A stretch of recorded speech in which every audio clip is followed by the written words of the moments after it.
To continue on PowerPoint 7, we're now on slide 2, where they want us to insert a text box down here at the bottom, and they want us to type the words carve some turns. And to format that, I'm going to go back to the first slide, and I'm going to click on snowboarding, and I'm going to double click my format painter to steal that format and apply that format to these words. Double click again on, or double click on the format painter button again to turn it off. I need to widen my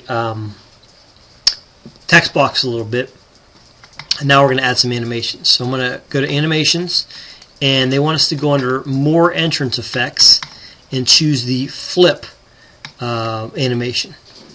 And it's kind of an interesting animation that has the letters flip down one by one.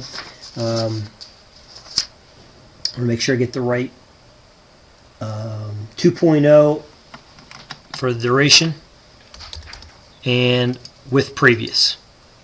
Now we're actually going to click on our text box again, and we're going to add an animation, and this time they want us to go down to arcs, and we're going to choose an arc, which is a kind of a neat thing to add, and they want this to be after previous, and they want this to be 4.0.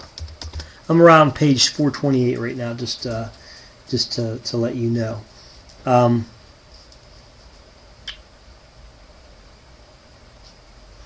with this path, you can actually come down here and change the path a little bit, so that if you preview it, it'll show you what happens. And you can tweak this to your heart's content. I just wanted to show you that it can be adjusted in some way, shape, or form.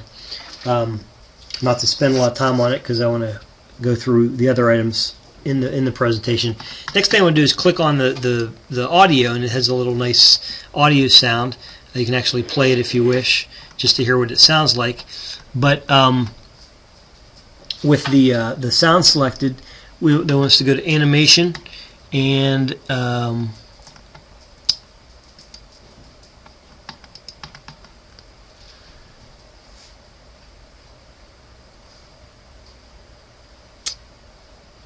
they want this to start playing. Get this selected.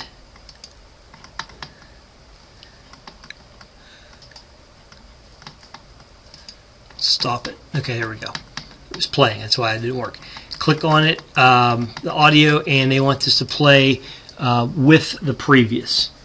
So that is all you really need to do with the audio setting for this slide. Next thing we're going to do is animate the snowboarder here, and this time what we're going to do is we're going to select add animation, and we're going to scroll down and select custom path, and under effect options we're going to choose curve, and what we're going to do is we're going to trace the path of this S curve as best we can. If it's not perfect, it doesn't matter. No one will see if you're off the line. It's kind of like I am. And at the end, double click on it, and it shows how this guy does snowboard down the hill, which is kind of an interesting thing.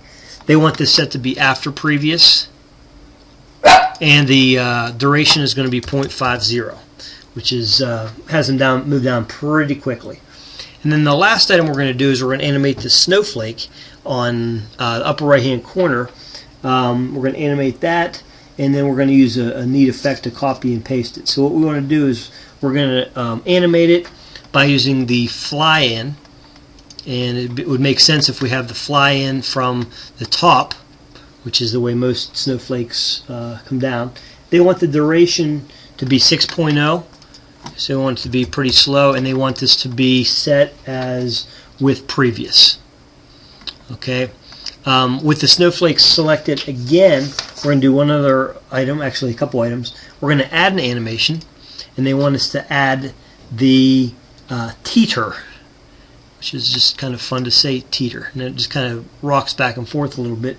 The teeter, they want to teeter for 3, not 30. And then this should be set to start after previous as well. And then with the snowflake selected one more time, we're going to add yet one more animation. We're going to add the fade effect, which has it fade out, which is always nice with snowflakes.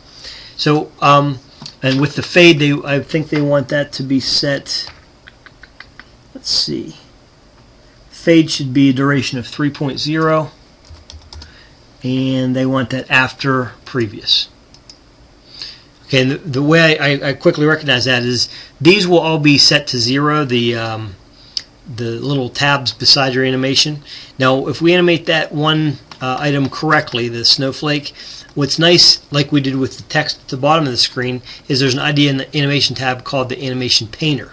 And I can click on that and apply that to another snowflake, and the other snowflake, and the other snowflake. So I animate it, or sorry, it's animation painter, apply it to that snowflake. Animation painter, apply it to the other snowflake. So in essence, I did all the transitions and applied them to one snowflake, and then quickly could apply them to the others without having to go through all those multiple steps.